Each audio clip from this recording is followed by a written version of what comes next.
Okey, sekarang kita masuk ke bahagian latih diri 3.3 soalan pertama.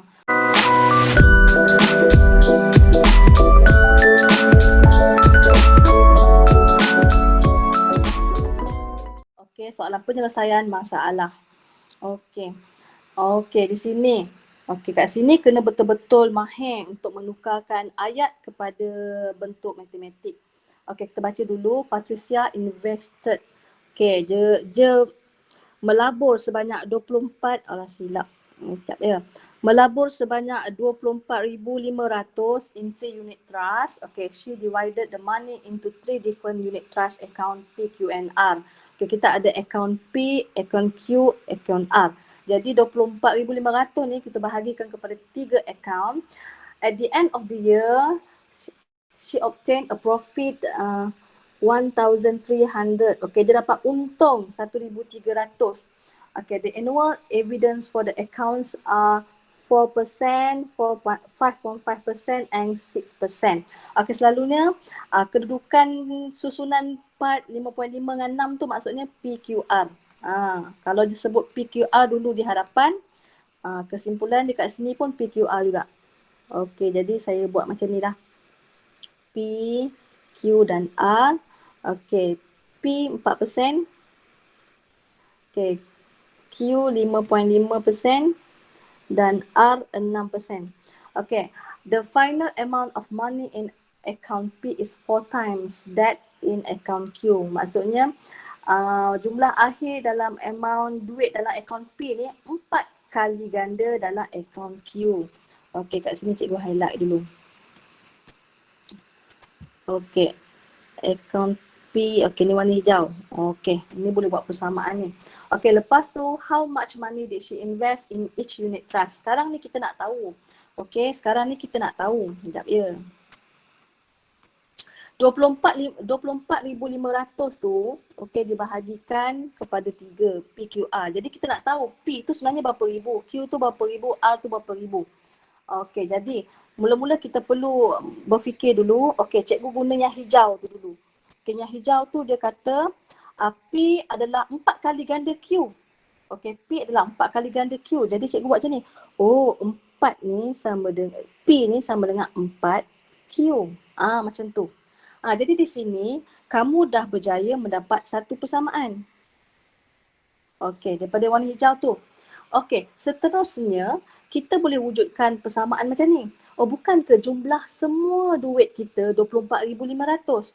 Okey, jadi di situ seterusnya, oh maksudnya jumlah P tambah Q tambah R adalah 24,500.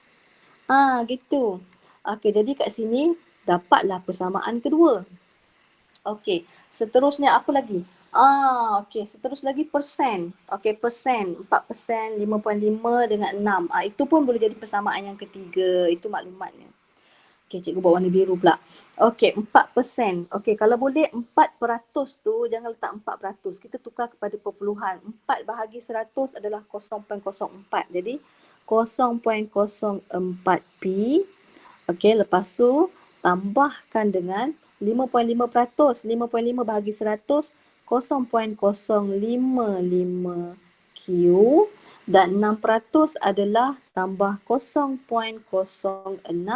R. Okey, itu adalah dividen kita dan jumlah kita punya keuntungan adalah 1,300. Macam tu. Okey, kalau kamu letak 4Q 5.5 contohnya 4P 5.5Q lepas tu 6R kamu tak akan dapat jawapan ya. Kita kena ubah kepada perpuluhan. Okey, seperti biasa kita kena pilih tengok kita tak perlu buat persamaan keempat sebab kita dah ada persamaan pertama tu P sebagai subjek. Okey. Jadi tidak ada masalah kat sini. Jadi cikgu buat macam ni. Cikgu nak P dengan cikgu nak buat mana? P dengan 2 dululah. Okey, P dengan 2 bermaksud cikgu guna kaedah pergantian. Jadi persamaan 1 dalam persamaan 2. Okey, hati-hati di sini. Jadi kat sini 4Q tambah dengan Q tambah R sama dengan 24,500. Okey, jadi kat sini boleh ringkaskan 5Q tambah R sama dengan 24,500. Jadi cikgu nak pilih R lah sebagai subjek sebab dia dah memang single kat situ, mudah sikit. 24,500 tolak dengan 5Q. Jadi kita berjaya lah mendapat persamaan yang keempat. Okey, persamaan keempat dah berjaya. Okey, jadi cikgu dah buat 1/2. Okey, seterusnya cikgu nak buat 1/3. Okey, jadi 1/3. Okey, ni panjang sikit. Okey, berhati-hati kat sini ya. 0.04 darab dengan 4Q tambah dengan 0.055Q. Lagi. Tambah 0.06R sama dengan 1,300. Gitu.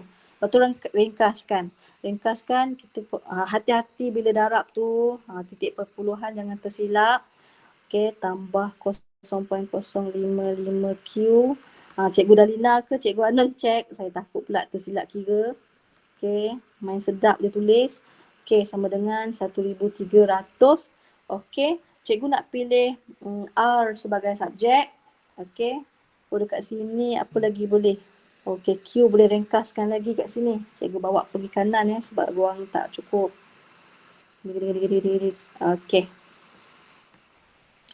Okey, di sini cikgu dapatlah 0.06R sama dengan 1,300. Cikgu dah gabungkan Q. 0.16 tambah 0.055 tu dapat 0.215, bawa ke kiri.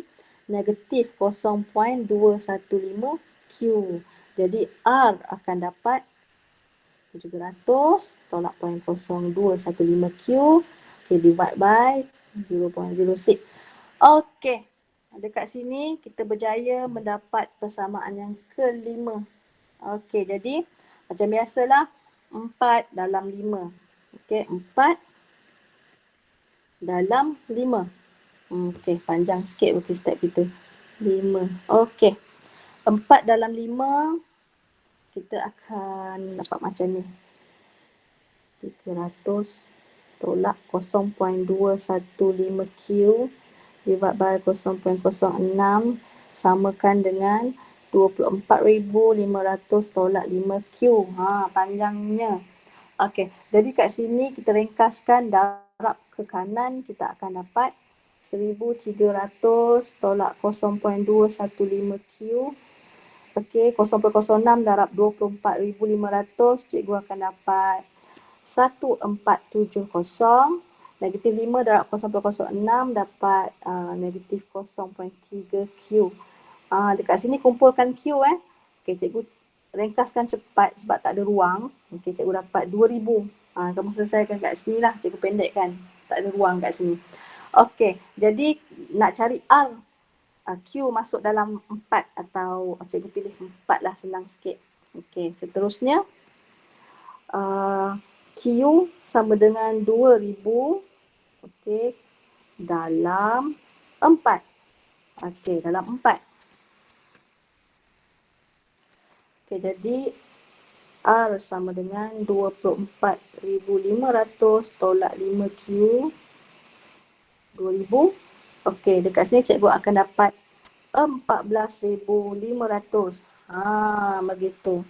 Okey, seterusnya cikgu bahagi lagi kat sini. Okey, cikgu masukkan semua nilai. Cikgu masukkan semua nilai dalam mana nak masuk ni? Cikgu jadikan ni. Okey, dari pertama ruang dah tak ada dah. Hilang idea.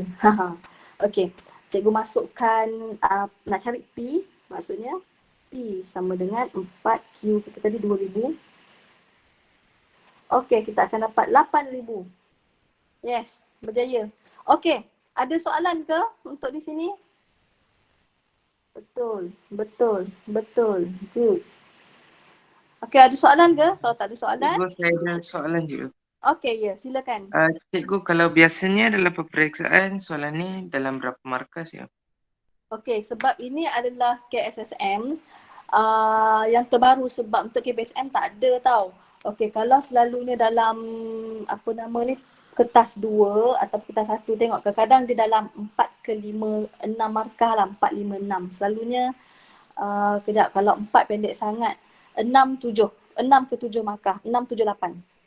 Macam tu. Bergantung kepada soalan. Tadi siapa yang tanya saya tadi? Saya je, Kuhen. Kuhan. Okey. Ada lagi Kuhan? Tak ada je. Terima kasih je. So working start dia panjang kan? Working start yang panjang. Okey, kebiasaannya 6 ke atas lah. Okey, ada lagi soalan? Okey, sekiranya tiada, kita bergerak ke soalan nombor 3. Soalan nombor 2.